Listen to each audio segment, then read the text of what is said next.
So, it's been a while since my last video. I thought I would have sold the van by now, and I could include that in the video you're watching right now, but it turns out that selling a van is a lot harder than I thought. But I'll talk more about that in the next video, which actually will be the last one. I think the previous video skipped over and summarized too much stuff.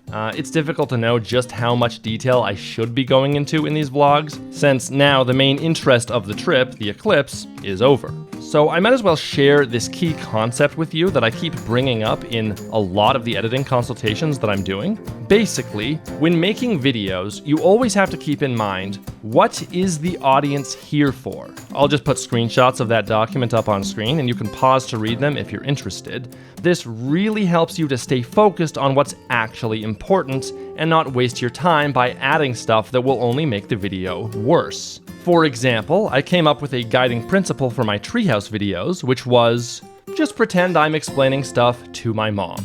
And this meant that I did not explain absolutely everything as I would for a tutorial series, but also that I did not dumb stuff down so much that you couldn't even know what's going on due to a lack of context. It worked really well. However, I have not been able to find a good guiding principle for the Eclipse trip videos. I'm sure I would if I kept making these videos, but like I said, this is the second to last one.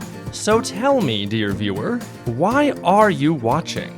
Anyway, let's get back to the adventure. Leaving Moose Jaw, we continued west. I could have taken a day in here to do some editing, but since we're so close to home anyway, I figured I should just take that day after we got home, which is what I did. We got caught in a snowstorm. It was mostly wind. This cloud was enormous, stretching all the way back into Ontario. It ended pretty much as soon as we crossed the border into Alberta. We spent another cold night at another Flying J. But we were snugly warm, cuddling under the covers. I still don't know how to work the diesel heater. The battery charger cable is all stiff.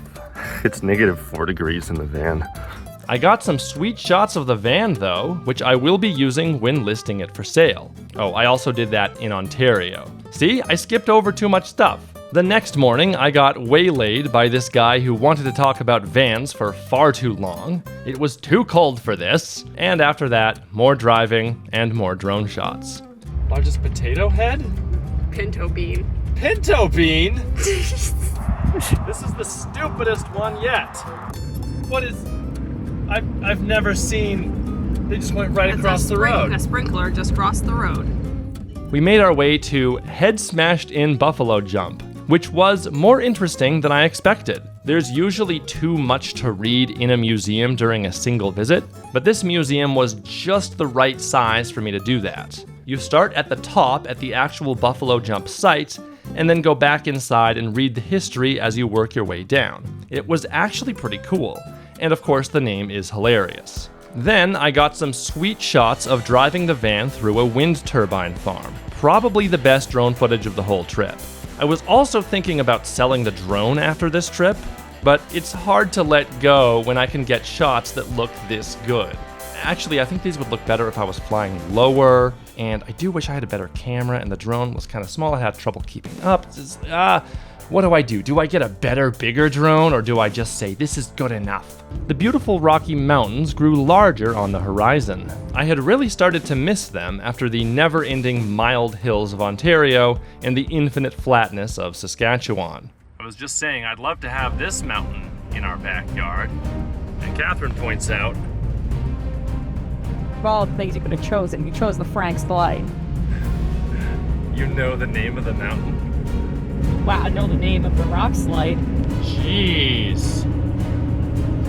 Came all the way down here, huh? That's just chaos. It's like a war zone.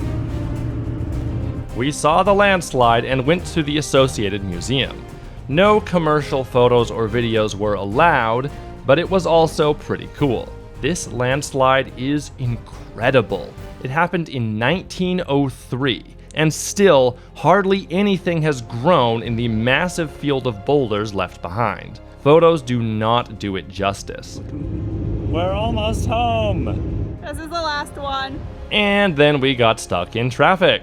There had been an accident ahead and the road was completely closed. Going around would have been a 7-hour detour. So instead we waited for what turned out to be about 2 hours, in which time several ambulances left the scene. Drive safe, everyone. Finally, we made it through, and I found myself particularly enamored with this mountain. It's just so cool looking. I haven't seen mountains in a long time. We spent that night at a small rest area that technically allowed for overnight parking. One of the signs said that you should spend no longer than 8 hours here, which isn't really long enough to sleep, but I think they mostly just don't want you to spend multiple nights here. That's usually the way it goes. I got a surprisingly decent shot of the night sky just with the Pixel 8 Pro, and this shot of the moon with my A7S III. The next morning, we drove the remaining few hours home, and that was the end of our trip. We got home on Friday afternoon and then spent the next 2 days to just relax and do nothing. Vacations are oddly stressful in their own way. Still totally worth it though. Let me tell you, it's really nice to sleep in my own bed with a toilet and shower just a few feet away and hot water. Boy, you really don't know what you have until it's gone. But we're not done just yet. I still need to tally up all the costs for the vacation and sell the van. That's turning into an adventure of its own.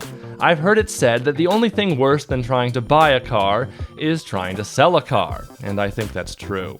In the meantime, I did finally edit and upload the talk I gave to those DSA students. It's on my main channel, and it turned out really well, so you should watch it. Alright, see you next time.